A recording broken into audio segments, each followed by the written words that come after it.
Hello everyone, welcome to Jargus Ranger Review. This time we'll be looking at the 7th episode of Power Rangers Super Ninja Steel, The Need for Speed. Now this was an interesting episode. It focuses entirely on Sarah, pretty much. It begins with Sarah going around a track trying to beat the world hoverboard speed record. And for something as fancy as that, with a technology that brand new that people have been wanting for decades, I find it hard to believe that there's just a couple dozen people there watching. There should be a much bigger crowd for this. But anyway, she's doing good, but then out of nowhere, some mystery racer in a helmet just zooms right by her and beats the old record by 10 seconds before she can pass the finish line. Nobody knows who that is. Until rushing out from the bushes is Victor Vincent. He finally got his 50th trophy. He's walking around, parading it off everywhere. And we've got the little Vulcan skull sounds. I don't even know what instrument that is they used for their theme song. But they're not hiding it. They're going full on Mighty Morphin now. Maybe that's why the past episodes have been so good. They've been taking the best aspects of Mighty Morphin, what made it so entertaining to watch, and updating it to fit Ninja Steel. And it works very well. But Sarah, she keeps trying, she modifies her hoverboard, and no one knows how Victor got so good.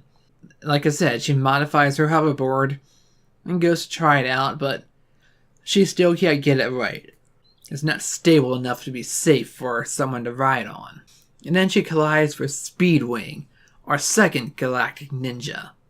And he has a power star of his own that can make him go extremely fast.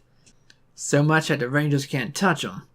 At least until Brody distracts him head on.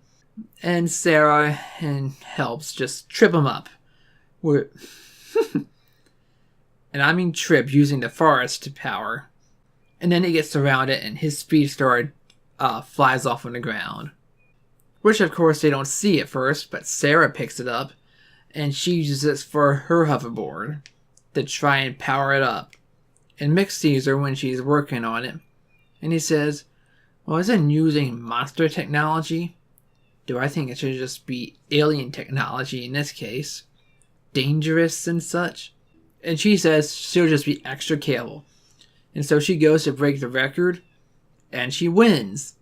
And of course Victor is there, holding his trophy on his shoulder like this.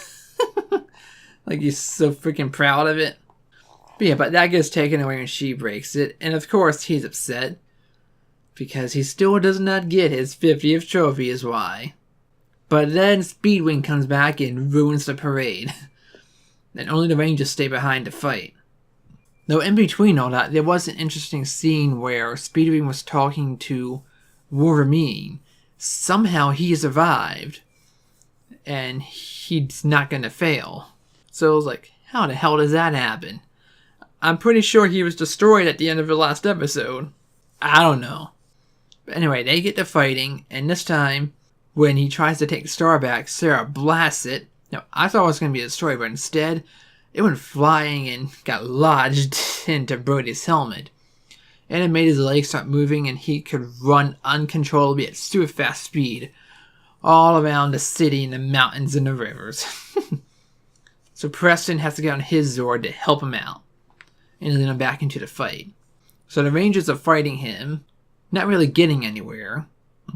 That is until Sarah distracts him, using the forest move again, only for Brody's to slam into the back of him. And this time, the Speed Star gets stuck into Speedwing's back. Oh, by the way, it got broken when Sarah blasted it. That's why it's going haywire. And of course, Speedwing started running, but the Rangers were able to catch ahead of him and use all their blasting attacks to destroy him. And of course, it got gigantified. And the Rangers just used the Fusion Zord and the Lionfire Zord and used their finishing blows to actually destroy Speedwing. Though during it, surprisingly, we had the Go Green Rangers theme song, an instrumental remix of it, And it fit really well. Like, every scene these past few episodes has been, like, referring to, like, Mighty Morphin very subtly. Now, I don't know if it's supposed to affect the viewers, if they were strapped for time or whatever, but it works extremely well. I think it enhances the episodes. Now, what I'm hoping is that it's solidly moving towards some event that's going to go into Ranger's pastness or whatever later down the season. But that is a big hope. Anyway, that's destroyed, and this time he is destroyed. And Odious steals the medallion. And she and Banana are... Now this time, more monsters destroyed for good. And Odious steals the medallion. And she collected the one that Wolverine had too. Now apparently she plans to collect them if they're destroyed by the Rangers and gain even more power just for herself. Gotta say, she is one clever evil bitch, and I like that. I like that a lot. But when we end off the episode, Sarah was going to go for the record again, but instead, she decides to give up the trophy. And Victor runs out wearing some sort of greenness, and he tears off to have his, running outfit in it. But then Monty pushes up the hoverboard with another rider in it. And when they get suspicious, they pull the helmet off it, and it's a mannequin that weighs nothing, which is why he was able to go so fast. And it's remote controlled. And when they're discovered, they hit the remote control and it slams into Monty and Victor and they run off.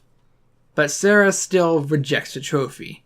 She says that she did things well. It was new technology, not against the rules. She got way too obsessed. And I'll beat the record one day, but for now I'm focused on my friends. So there she goes. That's her lesson. Don't get too obsessed with your passions and goals. Make some time for the people in your life. Overall, this was a really good episode. And I gotta say, the thing with Victor and Monty, it was actually a good mystery. How did he cheat? I mean, he had to cheat because it's Victor Vincent. He don't get that good out of nowhere. But yeah, that was a fitting end for him and Monty. And some really good acting for Sarah. Especially when Mick kept trying to find out what she was doing. But in the end, this was a good episode. I'd recommend seeing it. And hopefully the next episode will be even better. But until then, I'm Jargus. Thanks for watching, and until we meet again, let the power protect you.